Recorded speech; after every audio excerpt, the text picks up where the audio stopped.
नमस्कार विद्यार्थियों। आज हम देखेंगे भारत के भौतिक स्वरूप के अंतर्गत दूसरा भाग।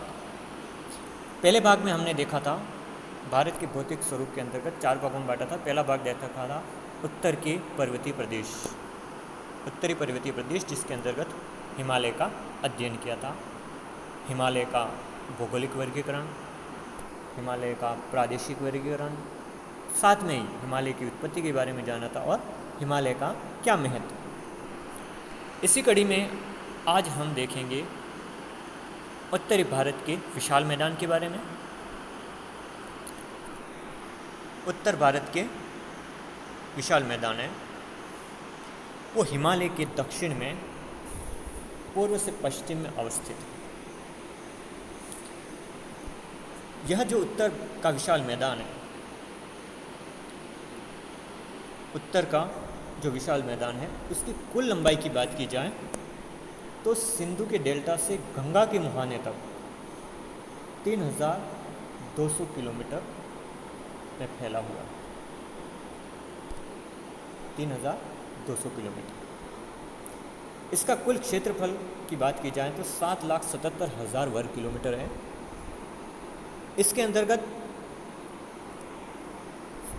गंगा का मैदान है, सिंध का मैदान है, पंजाब हरियाणा का मैदान है, राजस्थान का मैदानी भाग है जो मरुस्थल के अंतर्गत आता है, और असम की ब्रह्मपुत्र घाटी, इनको सम्मिलित किया जाता है। पंजाब के मैदान की बात की जाए तो उसके दक्षिण में शुष्क भाग है जिसका विस्तार पश्चिमी राजस्थान की ओर है, और पश्चिमी राजस्थान वास्तव में गंगा सिंधु का मैदान का एक भाग है, लेकिन वर्तमान में यह भिन्न भूदृश्य के रूप में पहचाना जाता है, जो कि शुष्क पश्चिमी शुष्क मैदान के रूप में है।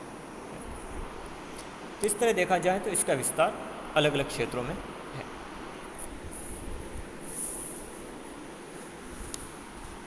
इसी तरह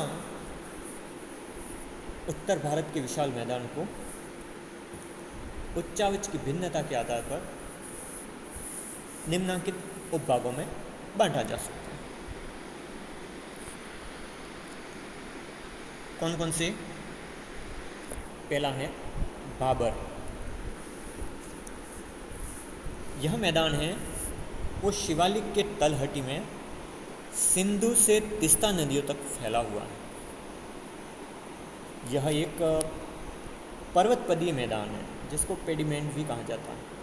आपको ये शब्द याद रखना है, पर्वतपदीय मैदान, पेडिमेंट कहा जाता है। तो ये प्रकार का पर्वतपदीय मैदान। हमने हिमालय के अंतर्गत शिवालिक हिमालय का अध्ययन किया था, तो ये शिवालिक की तलहटी में सिंधु से तीस्ता नदियों तक फैला हुआ है भाबर क्षेत्र। यहाँ पर क्या होता है, शिवालिक के ढालों से तेज के बहने वाली नदियाँ हैं, वो अपने साथ कंकड़, पत्थर, रेत, बजरी आदि लाती रहती हैं और यहाँ जमा करती रहती हैं, क्योंकि भाबर में आते ही इन नदी नालों की गति वो धीमी हो जाती है, जिससे ये जलोढ़ हैं जो अपने साथ लाते हैं वो यहीं पर जमा हो जाते हैं। इस प्रकार के जमाव काफ़ी पारगम्य होते हैं, जिनसे होकर लघु सरिताएँ ग्रीष्मकाल में भूमिगत हो जाती है। छोटी छोटी नदियाँ होती हैं वो ग्रीष्मकाल में भूमिगत हो जाती हैं, यानी लुप्त हो जाती है। तो ये लुप्त हुई नदियों का क्षेत्र भाबर कहलाता है, और केवल बड़ी नदियाँ ही यहाँ पे सतह पर प्रवाहित होती हैं। तो जो छोटी छोटी लघु सरिताएँ यहाँ से भूमिगत हो जाती है, लुप्त हो जाती है, तो ये क्षेत्र कहलाता है भाबर, भाबर का क्षेत्र। आपको ये भाबर क्षेत्र याद है। दूसरा है हमारा तराई। यह तराई का क्षेत्र है वो भाबर के लगभग समानांतर ही फैला हुआ है। शिवालिक की तलहटी से सिंधु के तीस्ता नदी तक, सिंधु से तीस्ता नदी तक भाबर क्षेत्र फैला हुआ था, उसके समानांतर ही ये क्या है, फैला हुआ है। अंतर इतना है कि जहाँ पर भाबर में नदियाँ भूमिगत हो जाती है, तो वही नदियाँ यहाँ पर आते आते क्या हो जाती है, वापस धरातल पर प्रकट हो जाती है। तो ये धरातल पर प्रकट होने वाला क्षेत्र जो कहलाएगा वो तराई कहलाएगा। क्या कहलाएगा? तराई। तीसरा है हमारा बांगर। ये बांगर क्षेत्र है वो पुरातन जलोढ़ जमाव वाले क्षेत्र, जहाँ पर नदियों की बाढ़ का पानी नहीं पहुँचता है। तो ऐसी स्थिति में पुराने जलोढ़ जमा हुए ऐसे क्षेत्र को कहा जाएगा बांगर क्षेत्र। क्योंकि प्रतिवर्ष बाढ़ का पानी नहीं पहुँचता है तो ऐसी स्थिति में वो जमाव पुराने हैं। बांगर क्षेत्र का सर्वाधिक विस्तार है वो पंजाब और उत्तर प्रदेश में है। बांगर में मिलने वाले बालू के ढेर, कहीं कहीं बालू के ढेर मिलते हैं। उन बालू के ढेर को बुढ़ कहा जाता है। ये शब्द आपको याद है, क्या कहा जाएगा? बुढ़। तो ये बांगर क्षेत्र में मिलने वाले बालू के ढेर। अब जहाँ पर बाढ़ का पानी प्रतिवर्ष पहुँचता है और नवीन मिट्टी का जमा होता, ऐसे क्षेत्र को खादर कहा जाएगा। क्या कहा जाएगा? खादर। जहाँ प्रतिवर्ष नवीन बाढ़ की मिट्टी जमा होती रहती है, वह क्षेत्र खादर कहलाता है। अब यहाँ पर क्या होता है? प्रतिवर्ष नवीन जवाब से मृदा की उर्वरता बनी रहती है, मृदा के अंदर उपजाऊपन बना रहता है। इसे उत्तर प्रदेश में खादर कहा जाता है और पंजाब में बैट कहा जाता है। ये शब्द आपको याद रखना है। बैट कहाँ पे कहा जाएगा? पंजाब में। उत्तर प्रदेश में तो खादर नाम ही है, लेकिन पंजाब में इसका नाम बैट हो जाता है।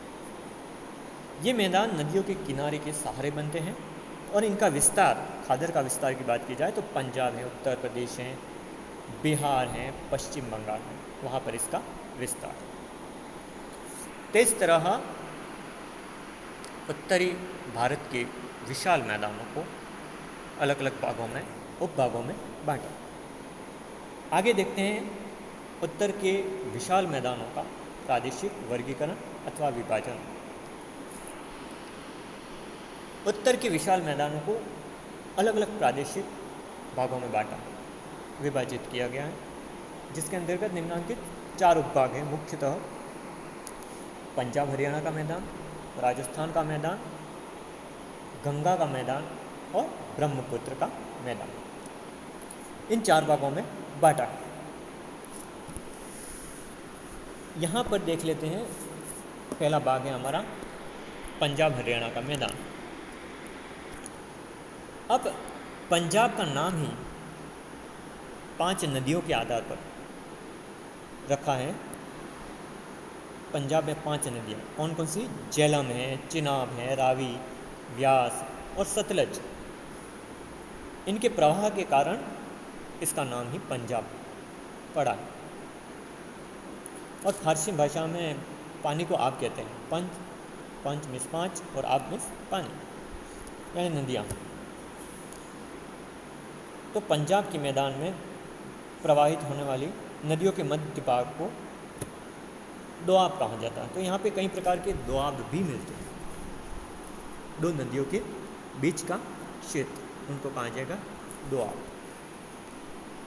तो ये पंजाब हरियाणा में इसका विस्तार है, इसीलिए इसको कहा जाता है पंजाब हरियाणा का मैदान।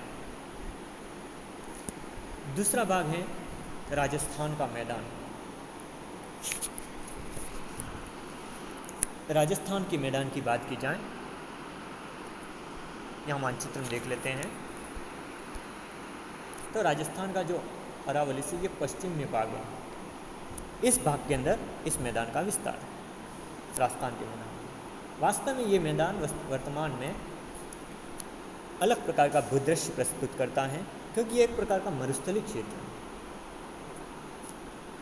किस प्रकार का मरुस्थलीय क्षेत्र है? रेत के टीले यहाँ पाए जाते हैं और वर्षा भी कम मात्रा में होती है, 25 सेंटीमीटर से भी कम होती है। तो ये राजस्थान का मैदान कहलाता है, जो इसके अंतर्गत सम्मिलित है। जबकि यहाँ पंजाब और हरियाणा का जो पहला भाग था वो यहाँ पर फैला हुआ विस्तार। तीसरा है हमारा प्रादेशिक विभाजन के अंतर्गत तीसरा भाग है गंगा का मैदान। ये तीसरा भाग। अब ये गंगा का मैदान है, उसको भी 3 भागों में बांटा गया है। ऊपरी गंगा का मैदान, दूसरा है मध्य गंगा का मैदान और तीसरा है निम्न गंगा का मैदान। तो इस तरह 3 भागों में बांटा गया है गंगा के मैदान को। मानचित्र में देख लेते हैं गंगा के मैदान के तीनों भाग को।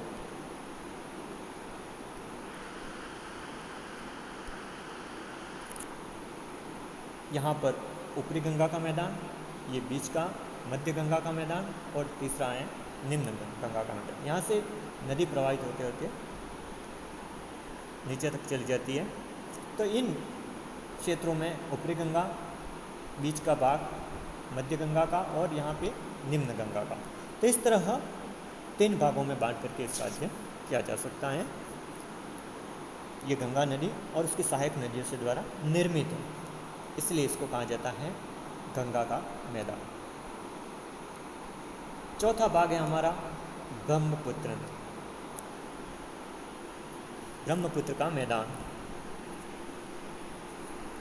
ब्रह्मपुत्र और उसकी सहायक नदियाँ जहाँ से प्रवाहित होती हैं उस क्षेत्र में ब्रह्मपुत्र का मैदान देखने को मिलता है, विशेष करके असम के अंतर्गत देखा जाए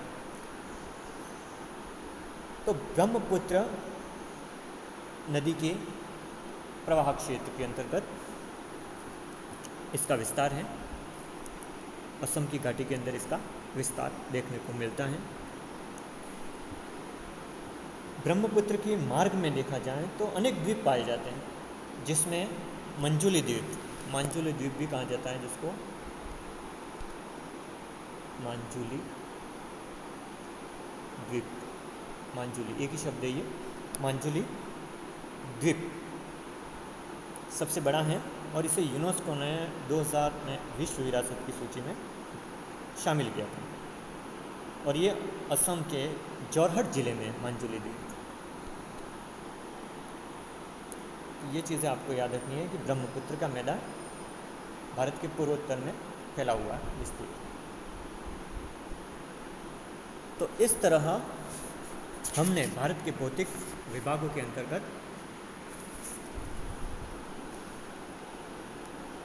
उत्तर भारत के विशाल मैदान में अलग अलग भागों का अध्ययन किया, इसका प्रादेशिक वर्गीकरण भी देखा। अगर बात की जाए उत्तर भारत के विशाल मैदान के महत्व की, तो उत्तर भारत का विशाल मैदान है, उसका काफ़ी महत्व है, क्योंकि इस मैदानी क्षेत्र में अधिकांश जनसंख्या निवास करती है। जनसंख्या का लगभग 45% भाग यहीं पर निवास करते हैं। कहाँ पर? किसकी? भारत की जनसंख्या का लगभग 45% भाग इन्हीं मैदानों में निवास करते हैं। तो यहाँ पे एक घनी जनसंख्या है। इसका कारण क्या है कि ये एक तो समतल इलाका है, पहाड़ियों का लगभग अभाव है, छोटी मोटी पहाड़ियाँ मिलती है लेकिन समतल क्षेत्र हैं, और साथ में ही यह उपजाऊ मृदा का क्षेत्र है, क्योंकि यहाँ पे हिमालय से निकलने वाली नदियाँ अपने साथ उपजाऊ मृदा लाती है, तो कृषि कार्य आसानी से हो जाता है उपजाऊ मृदा के कारण। तो ये अधिकांश लोगों को कृषि से जोड़ता है। साथ में ही इस मैदान का महत्व है कि यहाँ पे विभिन्न प्रकार के उद्योग धंधे स्थापित हुए, क्योंकि ये समतल क्षेत्र हैं। ऐसी स्थिति में उद्योग धंधे आसानी से स्थापित हो सकते हैं। साथ में ही परिवहन के मार्गों का विकास तीव्र गति से यहाँ हुआ, क्योंकि ये समतल इलाका। अब यहाँ पे कृषि कार्य अधिक होता है, उद्योग धंधे अधिक हैं, परिवहन के साधनों का विकास अधिक है, तो निश्चित रूप से इन सब का संबंध जनसंख्या से भी है, तो यहाँ पे जनसंख्या भी अधिक निवास करती है। तो इस तरह उत्तर भारत के विशाल मैदान का बहुत ही अधिक महत्व है। अगले भाग में हम देखेंगे प्रायद्वीपीय पठार के बारे में अध्ययन करेंगे। Thank you.